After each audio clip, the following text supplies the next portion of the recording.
2 ಶತಮಾನಗಳಲ್ಲಿ ರಚನೆ ಆಗಿಲ್ಲ. ಅಷ್ಟು ಒಳ್ಳೆಯ ಗ್ರಂಥ ಇದೆ. ಇಲ್ಲಿರ್ತಕ್ಕಂಥ ಮೊದಲನೆಯ ಕೆಲವು ಪುಟಗಳಲ್ಲಿ ಉಪೋದ್ಘಾತ ಇದೆಯಲ್ಲ, ಅದನ್ನು ಆಗಲೇ ಹಿರಿಯರು ಹೇಳಿದ್ರು ಈ ವಿಷಯವನ್ನ. ಈ ಉಪೋದ್ಘಾತ ಇದೆಯಲ್ಲ, ಇದನ್ನ ಮುದ್ರಿಸಿ ಕನ್ನಡ ಅರ್ಥವನ್ನು ಇಂಗ್ಲಿಷ್ ಅರ್ಥವನ್ನು ಸೇರಿಸಿ ಅಖಿಲ ಭಾರತದಲ್ಲಿ ಹಂಚಬೇಕು. This is the requirement. ಇವತ್ತು ಈ ರೀತಿಯಾಗಿರ್ತಕ್ಕಂಥ ಅವಶ್ಯಕತೆ ಇದೆ. ಗೋವಿಂದಾಚಾರ್ಯರ ಲೇಖನ ಅಂತಕ್ಕಂಥದ್ದು ಹಿಂದಿನ ಋಷಿಗಳಿಗೆ ಸರಿಯಾಗಿರ್ತಕ್ಕಂಥದ್ದು. ನಾನು ಹೇಳುವಂಥದ್ದು ಗೋವಿಂದಾಚಾರ್ಯರನ್ನ ಯಾವ ಸಾಲಿನಲ್ಲಿ ಕೂಡಿಸ್ತೀನಿ ಅಂತಂದರೆ, ಒಬ್ಬ ವಾಚಸ್ಪತಿ ಮಿಶ್ರ, ಒಬ್ಬ ವೇದಾಂತ ದೇಶಿಕ, ಒಬ್ಬ ಜಯತೀರ್ಥ, ಒಬ್ಬ ಜೈನರಲ್ಲಿ ತೆಗೆದುಕೊಂಡರೆ ಅದರಲ್ಲೂ ಕೂಡ ಅವರಲ್ಲೂ ಎಂತೆಂಥ ದೊಡ್ಡ ದೊಡ್ಡ ಗ್ರಂಥಕಾರರಿದ್ದಾರೆ. ಒಬ್ಬ ಹೇಮಚಂದ್ರ, ಆ ಹೇಮಚಂದ್ರನನ್ನ ಅವನ ಕಾಲದಲ್ಲಿ ಕಲಿಕಾಲ ಸರ್ವಜ್ಞ ಅಂತ ಕರೀತಿದ್ರು. ಅವರ ಸಾಲಿನಲ್ಲಿ, ಆ ಸಾಲಿನಲ್ಲಿ ಕುಳಿತುಕೊಳ್ಳೋದಕ್ಕೆ ಅರ್ಹರಾದಂಥ ವ್ಯಕ್ತಿ ಅಂದರೆ ಬನ್ನಂಜೆ ಗೋವಿಂದಾಚಾರ್ಯರು. ನಮ್ಮ ಕರ್ನಾಟಕ ದೇಶ ಉತ್ಪತ್ತಿ ಮಾಡಿದಂಥ ಅಂಥ ಪಂಡಿತ ರತ್ನ ಅಂತಂದರೆ ನಿಜವಾಗಿಯೂ ಕೂಡ ಗೋವಿಂದಾಚಾರ್ಯರು.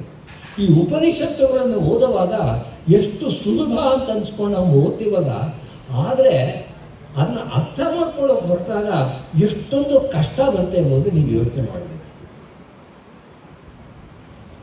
ಅವಿದ್ಯೆಯ ಮೃತ್ಯುಂ ತೀರ್ತ್ವ ವಿದ್ಯೆಯ ಅಮೃತಮಶ್ನುತೆ ಎಂಬುವಂಥ ವಾಕ್ಯ.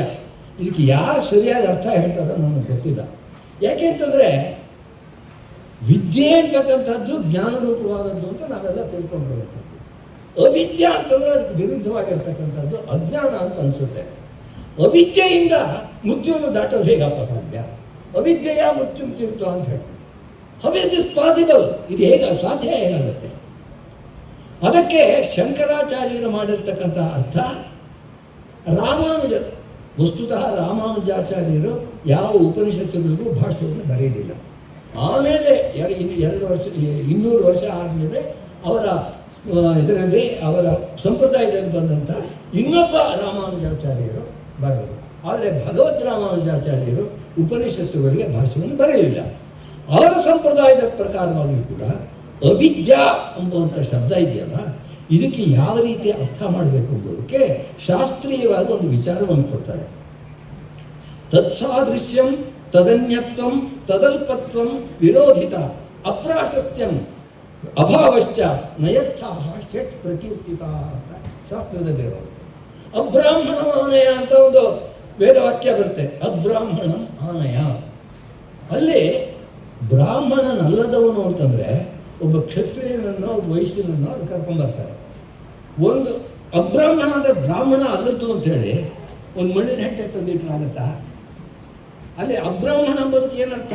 ಬ್ರಾಹ್ಮಣ ಸದೃಶ, ಬ್ರಾಹ್ಮಣನ ಹಾಗಿರ್ತಕ್ಕಂಥವ್ನು ಇನ್ನೊಬ್ಬರು ಕರ್ಕೊಂಡು ಬರ್ತಾರೆ. ಅಲ್ಲಿ ತತ್ಸಾದೃಶ್ಯಂ ಅಂತ. ಆ ರೀತಿಯಾಗಿ ಅವಿದ್ಯಾ ಎಂಬ ಶಬ್ದಕ್ಕೆ ಶಂಕರಾಚಾರ್ಯರು ಕರ್ಮ ಅಂತ ಅರ್ಥ ಮಾಡಿದ್ದಾರೆ. ವಿದ್ಯೆಗೆ ಸಮಾನವಾಗಿ ನಮ್ಮ ಯೋಗದಲ್ಲಿ ಹೆಲ್ಪ್ ಮಾಡ್ತಕ್ಕಂಥ ಕರ್ಮ. ಅದಕ್ಕೋಸ್ಕರ ಕರ್ಮಣ ವೇದೋಕ್ತವಾಗಿರ್ತಕ್ಕಂಥ ಅನೇಕ ವಿಧವಾದ ಕರ್ಮಗಳಿಂದ ನಾವು ಮೃತ್ಯು ಲೋಕವನ್ನು ದಾಟಬೇಕು. ಹಾಗೆ ದಾಟಿದರೆ ಆಮೇಲೆ ವಿದ್ಯೆಯ ಬ್ರಹ್ಮವಿದ್ಯೆಯ ಅಮೃತಂ ಅಶ್ನುತೆ, ಅಮೃತವನ್ನು ತಿಂತಾರೆ ಅಂತ ಅರ್ಥ ಮಾಡಬೇಕು. ಆದರೆ ಆಚಾರ್ಯರು ಇದನ್ನು ಒಪ್ಪುತ್ತಾ ಇಲ್ಲ. ಆಚಾರ್ಯರು ಹೇಳ್ತಾರೆ ಅವಿದ್ಯಾ ಎಂಬುವಂಥ ಶಬ್ದಕ್ಕೆ ಇರತಕ್ಕಂಥ ಅರ್ಥವೇನು ಅಂತಂದರೆ ಪರ ಅಪರ ಅಂತ ಬಿಟ್ಟು 2 ವಿಧವಾಗಿರ್ತಕ್ಕಂಥ ವಿದ್ಯೆಗಳಿದೆ. ಅಪರ ವಿದ್ಯೆ ಇದೆಯಲ್ಲ, ಅದು ಋಗ್ವೇದ, ಯಜುರ್ವೇದ, ಸಾಮವೇದ, ಅಥರ್ವ ವೇದ, ಪುರಾಣಂ, ಇತಿಹಾಸ, ಇದೆಲ್ಲವೂ ಕೂಡ ಅಂದರೆ ಲೌಕಿಕವಾದ ವಿದ್ಯೆಗಳನ್ನು ನೀವೇನೇನು ಕಲಿತೀರಿ, including engineering, medical science, everything, ಇದೆಲ್ಲವೂ ಕೂಡ ಅಪರಾವಿದ್ಯೆ. ಈ ರೀತಿಯಾಗಿರ್ತಕ್ಕಂಥ ಅಪರಾವಿದ್ಯೆ ಇದೆಯಲ್ಲ, ಆ ರೀತಿಯಾಗಿರ್ತಕ್ಕಂಥ ಅಪರಾವಿದ್ಯೆಯಿಂದ ಈ ಮೃತ್ಯುಲೋಕವನ್ನು ದಾಟಬೇಕು. ಆಮೇಲೆ ಪರಾವಿದ್ಯೆ ಇದೆಯಲ್ಲ, ವಿಷ್ಣು ಸಾರ್ವಭೌಮ, ವಿಷ್ಣು ಸರ್ವೋತ್ತಮ, ತಾದೃಶ ಜ್ಞಾನೇನ ಅಮೃತಂ ಅಶ್ನುತೆ. ಅದಕ್ಕೋಸ್ಕರ ಆ ರೀತಿಯಾಗಿರ್ತಕ್ಕಂಥ ಜ್ಞಾನವನ್ನು ಪಡಿಬೇಕು. ಯಾವಾಗ ಬೇರೆಯವರಲ್ಲಿ ಅದು ಬಹಳ ಕಷ್ಟವಾಗಿರ್ತಕ್ಕಂಥ ವಾಕ್ಯಗಳಿದೆ ಉಪನಿಷತ್ತುಗಳಲ್ಲಿ. ವಿದ್ಯಾಂಚ ಅವಿದ್ಯಾಂಚ ಎಸ್ತದ್ವೇದ ಉಭಯಂ ಸಹ. ಯಾವ ರೀತಿಯಾಗಿ ತಿಳ್ಕೊಳ್ಬೇಕು ಈ ವಿಚಾರವನ್ನು, ವಿದ್ಯೆ ಅಂದ್ರೇನು ಅವಿದ್ಯೆ ಅಂದ್ರೇನು, ಅದಕ್ಕೂ ಕಷ್ಟವಾಗಿರ್ತಕ್ಕಂಥದ್ದು. ಸಂಭೂತಿಂಚ ವಿನಾಶಂಚ ಎಸ್ತದ್ವೇದ ಉಭಯಂ ಸಹ ಅಂತಿದೆ. ಅಲ್ಲಿ ಅಸಂಭೂತಿ ಎಂಬುವಂಥದ್ದು ಮೊದಲು ಶಬ್ದಗಳು ಬಂದಿದೆ. ಅಸಂಭೂತಿ ಎಂಬುದು, ಸಂಭೂತಿ ಎಂಬುದು ಎರಡಿದೆ ಅಂತ. ಆದರೆ ಅಲ್ಲಿ ಶಂಕರಾಚಾರ್ಯರು ಏನು ಅರ್ಥ ಮಾಡಿದ್ರು ಅಂತಂದರೆ, ಸಂಭೂತಿ ಅಂತಂದರೆ ಪ್ರಕೃತಿ ಇರ್ತಕ್ಕಂಥದ್ದು, ಅದು ಅಸಂಭೂತಿ ಅಂದರೆ ಅದಕ್ಕಿಂತ ಭಿನ್ನವಾದದ್ದು ಅಂತ. ಆದರೆ ಮುಂದೆ ಏನು ಬಂತು, ಸಂಭೂತಿಂಚ ವಿನಾಶಂಚ ಅಂತ ಬಿಟ್ಟು ಪರಸ್ಪರ ವಿರುದ್ಧವಾಗಿರ್ತದೆ. ಇದನ್ನು ಹೇಗೆ ಸರಿಪಡಿಸೋದು? ಅದಕ್ಕೆ ಶಂಕರಾಚಾರ್ಯರು ಹೇಳಿರ್ತಕ್ಕಂಥದ್ದು, ಸಂಭೂತಿ ಅಂತ ಶಬ್ದದಲ್ಲಿ ಅಕಾರ ಪ್ರಸ್ತೈಸೇನ ಅಸಂಭೂತಿ ಇತ್ಯರ್ಥ ವ್ಯಾಖ್ಯಾನ. ಗೋವಿಂದಾಚಾರ್ಯರು ಅದನ್ನು ಹಾಸ್ಯ ಮಾಡಿಟ್ಬಿಡ್ತಾರೆ. ಇದಂತೆ ವೈಯಾಕರಣ ಪಾಂಡಿತ್ಯಂ ಕೀರ್ಷಂ ಪಾಂಡಿತ್ಯಂ ಏವಂ ಕಥ್ಯತೆ ಚೇತ್ ಯತ್ರ ತತ್ವಮಸಿ ಇತಿ ವಾಕ್ಯಂ ವರ್ತತೆ ಚೇತ್ ಅಕಾರ ಪ್ರಶ್ನೇನ ಅತತ್ವಮಸಿ ಇತ್ಯಪಿ ಅರ್ಥ ಅಭ್ಯುಪಗಮ್ಯ. ಯಾವ ರೀತಿಯಾಗಿ ಎಲ್ಲ ಕಡೆಯೂ ತೊಂದರೆ ಆಗುತ್ತೆ ಎಂಬುದನ್ನು ಗೋವಿಂದಾಚಾರ್ಯರು ಎತ್ತಿ ತೋರಿಸಿದ್ದಾರೆ. ಮಧ್ವಾಚಾರ್ಯರ ಪ್ರಕಾರವಾಗಿ ಯಾವ ರೀತಿಯಾಗಿರ್ತಕ್ಕಂಥ ಅರ್ಥಗಳನ್ನು ತೆಗೆದುಕೊಳ್ಬೇಕು ಎಂಬುದನ್ನು ಅಲ್ಲಿ ತಿಳಿಸ್ಕೊಟ್ಟಿದ್ದಾರೆ. ಇವೆಲ್ಲವೂ ಕೂಡ ಅತ್ಯಂತ ಗಂಭೀರವಾಗಿರ್ತಕ್ಕಂಥ ವಿಷಯಗಳು. ಆದರೆ ಹಿರಿಯರು ಹೇಳಿದ ಹಾಗೆ, ಪ್ರೊಫೆಸರ್ ಅವರು ಹೇಳಿದ ಹಾಗೆ, ಛಂದಸ್ಸಿನ ವಿಷಯದಲ್ಲಿ ಅವರು ಕೊಟ್ಟಿರ್ತಕ್ಕಂಥ ವಿಷಯಗಳಿದೆಯಲ್ಲ, it is a new lesson. ನಾವು ವೃತ್ತರತ್ನಾಕರವನ್ನು ಇದು ಈ ರೀತಿಯಾಗಿರ್ತಕ್ಕಂಥ ಗ್ರಂಥಗಳನ್ನು ಓದಿದ್ದೀವಿ. ಆದರೆ ಈ ಒಂದು ಗ್ರಂಥದಲ್ಲಿ ವೈದಿಕ ಛಂದೋ ಮೀಮಾಂಸಾ ಎಂಬುವಂಥ ಭಾಗ ಇದೆ. ವೇದದ ಛಂದಸ್ಸುಗಳನ್ನು ಯಾವ ರೀತಿ ಅರ್ಥ ಮಾಡ್ಕೊಳ್ಬೇಕು, ಒಂದೊಂದು ಅಕ್ಷರಕ್ಕೂ ಕೂಡ ಯಾವ ರೀತಿ. ಗಾಯತ್ರಿ ಮಂತ್ರದಲ್ಲಿ ಒಂದು ಅಕ್ಷರ ಕಡಿಮೆ ಬರುತ್ತೆ, ನಿಸೃತ್ ಗಾಯತ್ರಿ ಅಂತ ಅರ್ಥ. ಏಕಾಕ್ಷರ ವಿಹೀನಾತು ನಿಸೃದಿತ್ಯ ವಿಧೀಯತೆ. ಒಂದು ಅಕ್ಷರ ಕಡಿಮೆ ಇರ್ತಕ್ಕಂಥದ್ದು 24 ಅಕ್ಷರಗಳಲ್ಲಿ 23 ಅಕ್ಷರ ಇದ್ದರೆ ಅದನ್ನು ನಿಸೃತ್ ಗಾಯತ್ರಿ ಅಂತ ತಿಳ್ಕೊಳ್ಬೇಕು.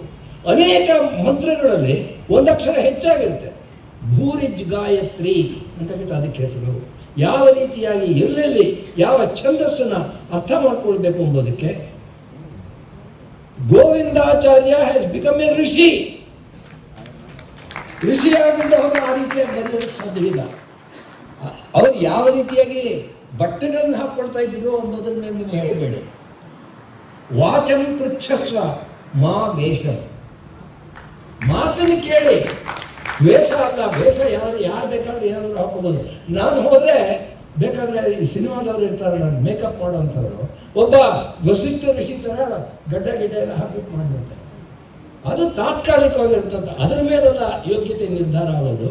ನಿಜವಾಗಿಯೂ ಕೂಡ ನಮ್ಮ ದೇಶಕ್ಕೆ ಅವರು ಕೊಟ್ಟಿರ್ತಕ್ಕಂಥ ಬಹಳ ದೊಡ್ಡ ಒಂದು ಕೊಡುಗೆ ಅಂತಂದರೆ ಈ ಉಪನಿಷತ್ ಚಂದ್ರಿಕಾ ಎಂಬುದು.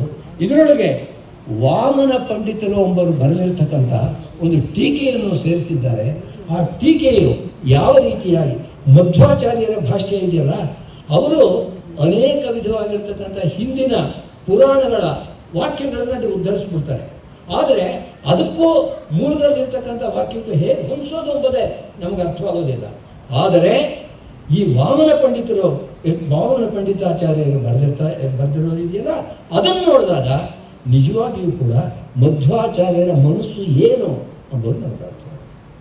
ಆ ಒಂದು ಮನಸ್ಸನ್ನು ಇಟ್ಟುಕೊಂಡು ಅದರ ಮೇಲೆ 100ರಷ್ಟು ಬನ್ನಂಜಿ ಗೋವಿಂದಾಚಾರ್ಯರು ಬೆಳೆಸಿದ್ದಾರೆ.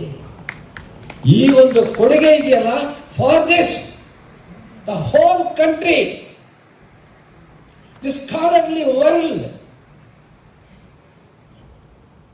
the whole community of Sanskrit scholars in the whole world will be grateful to Bannanji Govindacharya.